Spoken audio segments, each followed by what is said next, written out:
I don't know if you can hear me, but we out here at the Black Unity Rally. It starts in like 45 minutes. We here early setting up, and I'm just happy. We're gonna have a good time with our people. I can't wait.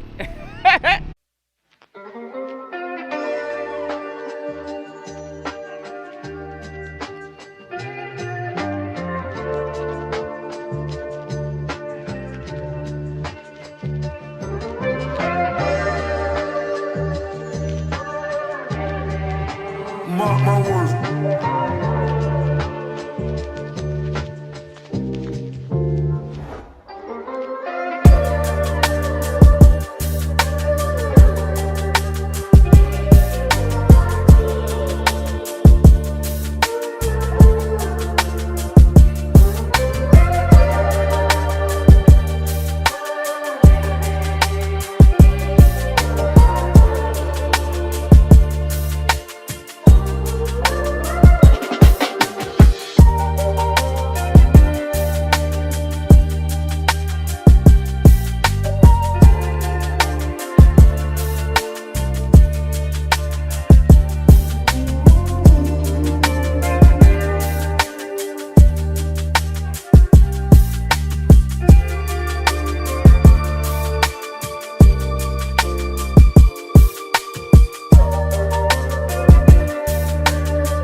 What I think about the most is the little kids. Like, I have a niece and nephew, and they're very small, right?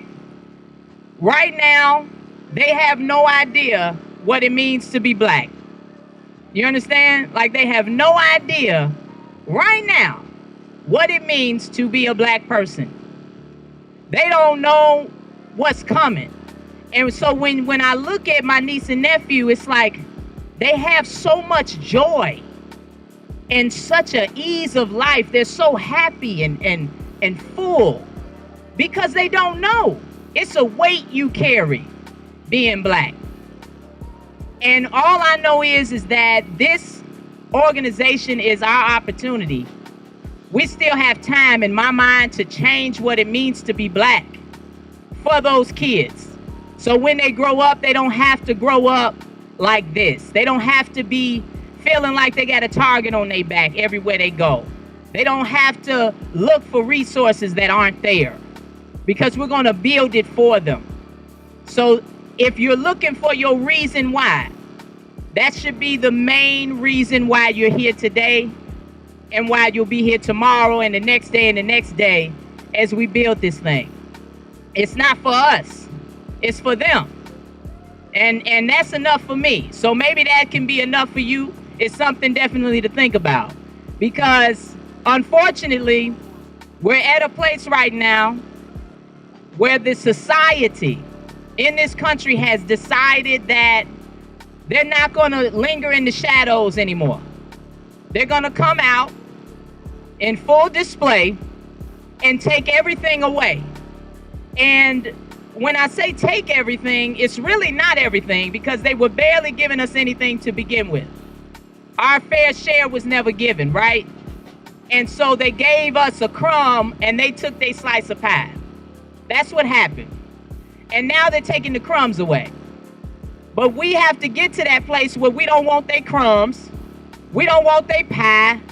We don't want to sit at their table. We want our own table. I want a peach cobbler. I don't want apple pie. Like, it's time to just build our own institutions.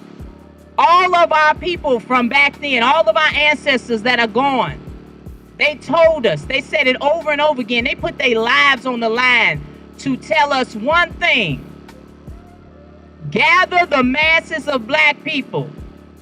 They said it over and over again: gather the masses of black people. Build your own institutions, and you will live in peace. That's it. And that's what you learn even throughout our history. When our history doesn't start in chains, as we know. But a lot of our people don't know that. And that's what's stopping them a lot of times from thinking that this is possible. They think that when you say all black people could live in peace and be prosperous and make money and be successful and be in this together, when you say that to most black folks, they look at you and laugh. But the only reason they laugh is because they don't know who they are. They don't know who they are. They don't know where they're from. Because if they did know, they would know that we started the first civilization, that we started the first village, that we started the first community, that we started the first language, that we started math and science, astronomy. We started arts. We were the first painters. We were the first poets. We were the first singers. We built all the instruments. Everything began with us. And the only way we're going to get to the future that we deserve, the place that we deserve, is by being empathetic to those of us who don't know the truth about themselves. You have got to get to that place where you're not blaming them for things that they were never told. We have to stand in the gaps and be the people that will tell them the truth about who they are. Because once you know, you can't unknow. And that's what we need to get to in our community. And it's a step-by-step thing. It's not, we do this one event and then everything's all good. This is the hardest thing that we will do in our lives, is gathering black people, educating black people, and setting them on a path for success. We can do it together, but it's a willingness that only comes through educating our people. And we have to commit to doing so. That's why I'm not online to like sell people stuff or to do anything like that. I'm online educating people. You want to do something? Spread an educational video that I made. That's helpful to me. That's helpful to your people. We have got to invest in each other's education, not their education. And we look at it from the whole perspective. So when we talk about economic power, a lot of times people will just say, we need to support black business. And yes, we do need to support black business, but that is not enough. Economic power to me means that majority of all black people work for somebody black. And then there wouldn't be no need for DEI, right? There would be no need for their crumbs. You always got to go back to the crumbs. I don't want your crumbs. If all black people work for other black people that treated them fairly, paid them fairly, we would be fine. And we would circulate our black dollar, not just with our purchase power, but through employment. And then when you walk in to an interview, everybody knows what that feels like when you're black, and you walk into an interview and everybody's white. Everybody knows what that feels like. You are being judged before you even open your mouth. But how about if you could walk through a door and a black man or a black woman was standing on the other side waiting for you, and you were able to speak and tell them all the things you could do, and you were just hired because you could do the job, not because they would be uncomfortable with you in their space so you didn't get the job. That's economic power. And then you talk about political power. And I don't want to get too upset, but this whole notion that our vote doesn't count is the most ridiculous thing I've ever heard in my life. If it did not count, listen, if it did not count, do you think the richest people in the world would spend their millions every year to stop you from voting? They would not. These are the greediest people in the world. The 1% are the greediest people in the world. They're not giving up a dime for nothing. But convincing you that your vote don't count is the best thing they've ever done, because it has us here in this place. And when you think about your vote, think about this. We've never done what we're supposed to do with our vote. I just want you to know that. What we were supposed to do was unite our vote. Because if the black vote was completely united, guess who would have to come to the table? To win any election in this country, guess who would have to come to the table if the black vote was united? Everybody would have to come to the table. Everywhere. On the local level, if you wanted to win for mayor, you'd have to go through black people first. If you wanted to be governor, you'd have to go through black people first. Senator, House of Representatives, the President of the United States. Every year we come, they take our little 13% and they divvy them up. And that's how they ensure that it doesn't matter. But what if they couldn't divvy it up? What if the 13% was all together on this thing, on this equality thing, on this liberation thing, on this give me everything I asked for, with nothing else on the side? Give me what I asked for and then I'll give you something. But we have never had that kind of unity. And they go out of their way year after year to ensure we never do. They put every distraction, every piece of division they possibly can. They use colorism.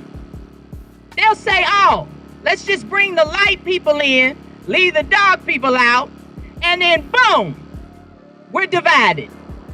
Now you got people that's darker, hating people that's lighter, and back and forth, and they won that. You know how? Because they control the media.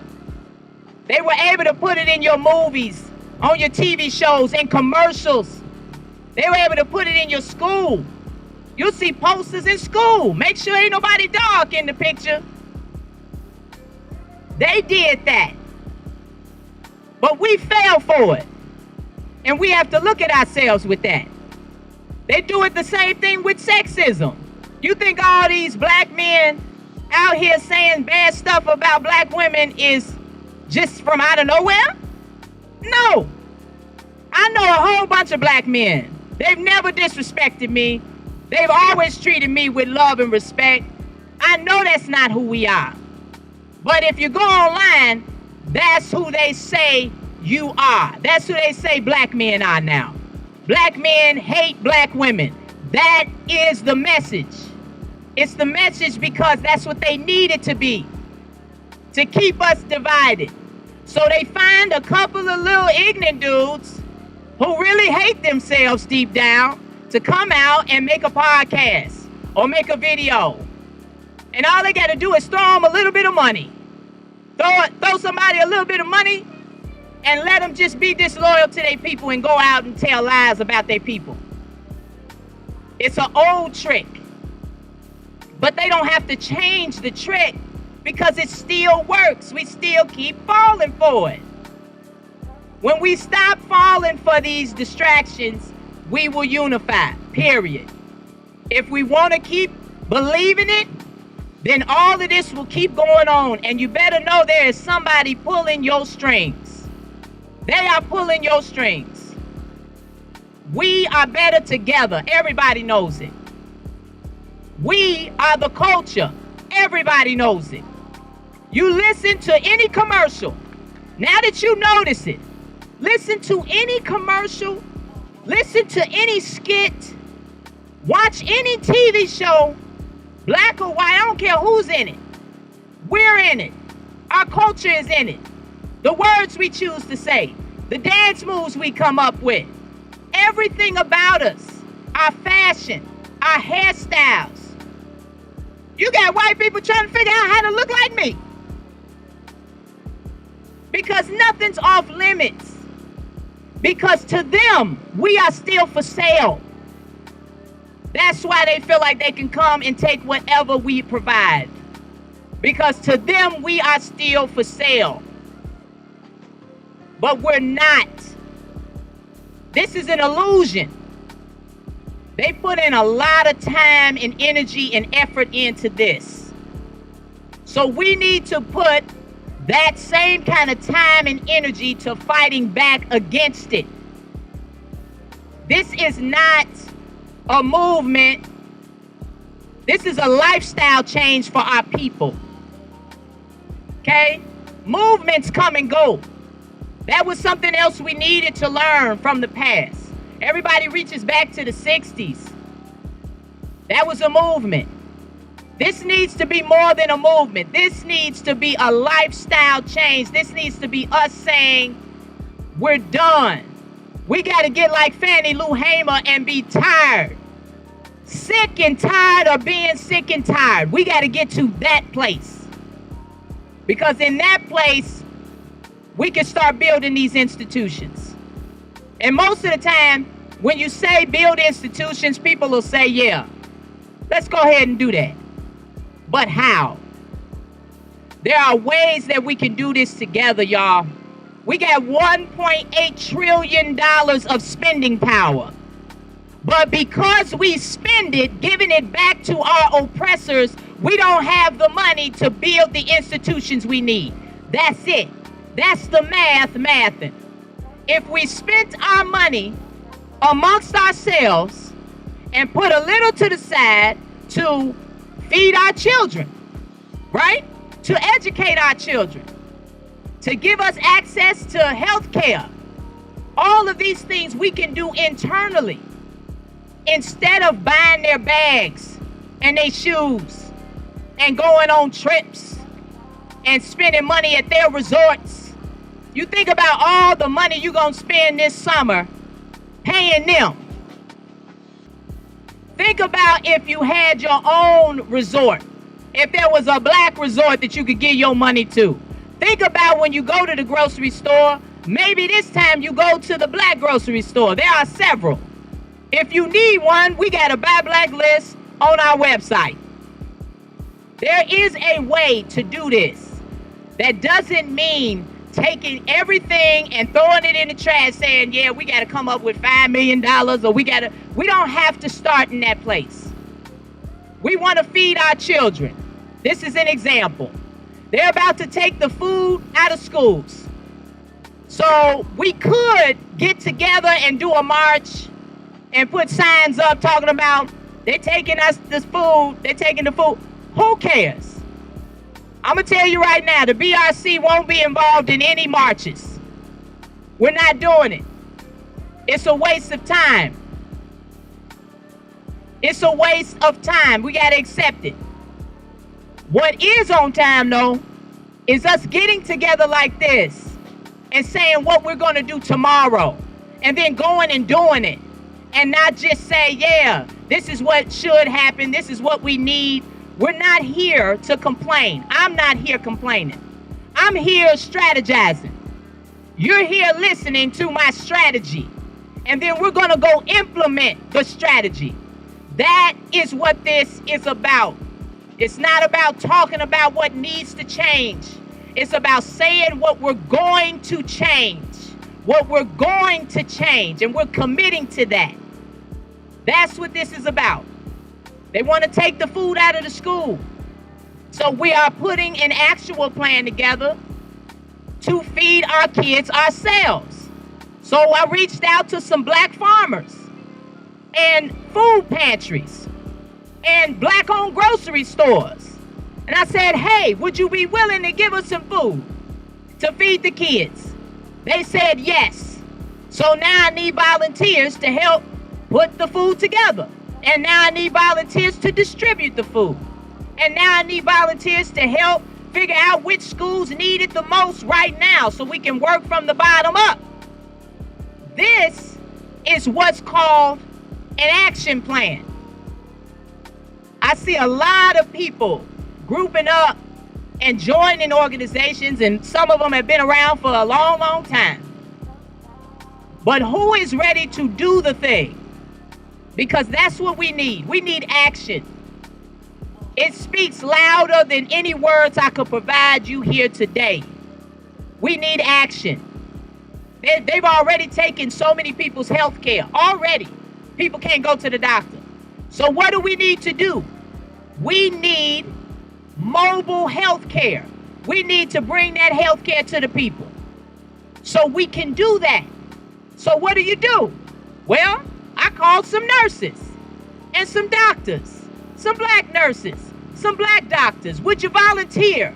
If I got a mobile transport, would you get on it and give people checkups? Yes. Okay, let's do that. And it's as simple as that, y'all. They want to make it seem like we can't build these things for ourselves, but we can. That's how we started. And that's how we need to finish. Building our own institutions. I will say it until I'm gone from here, because that is what I learned from researching the fullness of my history. And I did not learn that in school. I went to college, but I did not learn the fullness of my history in school. You understand? And why is that? Because it's their institution. They get to decide what truths they tell and what they decide the truth is.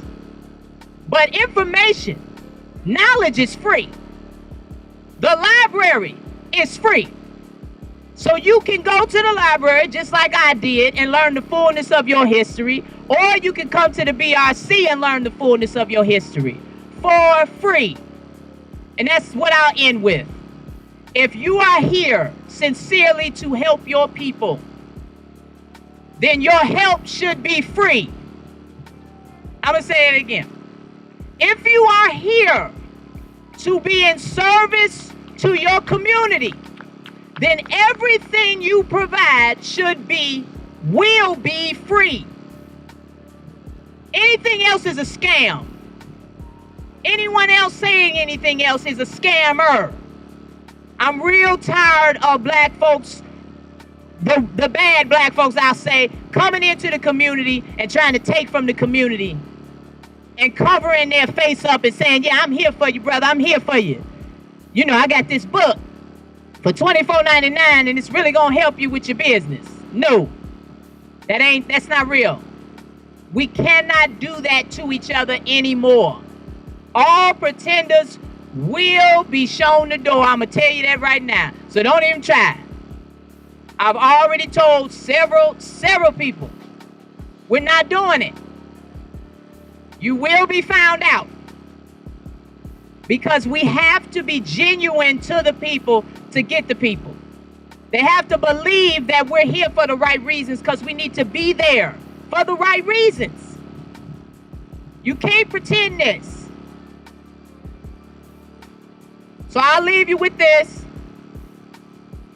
I will never not believe in us. I can't. I'm too far gone. I know too much about who we are. And so you ain't never got to worry about me. I'm always going to be out here for the community. And we have willing participants involved all over the United States and in Africa, all saying the same thing. Unite the masses of black people. Build our own institutions. This is what we can do for each other. This is what we can do for these kids. My niece and nephew are going to live a life better than mine. And that's not financial. That's peace. I'm fighting for their peace. I'm fighting for them to be able to walk down the street and not get shot by the police. I'm fighting for them to be able to walk anywhere they want and get a job because they are qualified. I'm fighting for all of our people to live in peace. And anybody who tells you it's not possible doesn't know their history. Thank y'all very much for coming out. I really appreciate it. We're going to stay out here for as long as y'all want to hang out. Also, I just want to mention that we are starting a youth program this summer for reading literacy. And we've put together a poetry class, and it's going to be free. So if you have children that are interested in signing up, you can meet us over here at the table, and we can get you signed up for that. Or if you just want to know more about it, we can tell you more about it, but it's going to be free. and we're using poetry, black poetry, to help with reading literacy, and at the same time teach them a little something about Black history, because I can't really do nothing without teaching you about Black history, because that's what I love. And so yes, Langston Hughes, Nikki Giovanni, rest in peace. So yeah, y'all, I really appreciate y'all coming out, and let's just hang out and congregate, and we'll be back for another event this summer, so you'll be able to come see us. And thank you.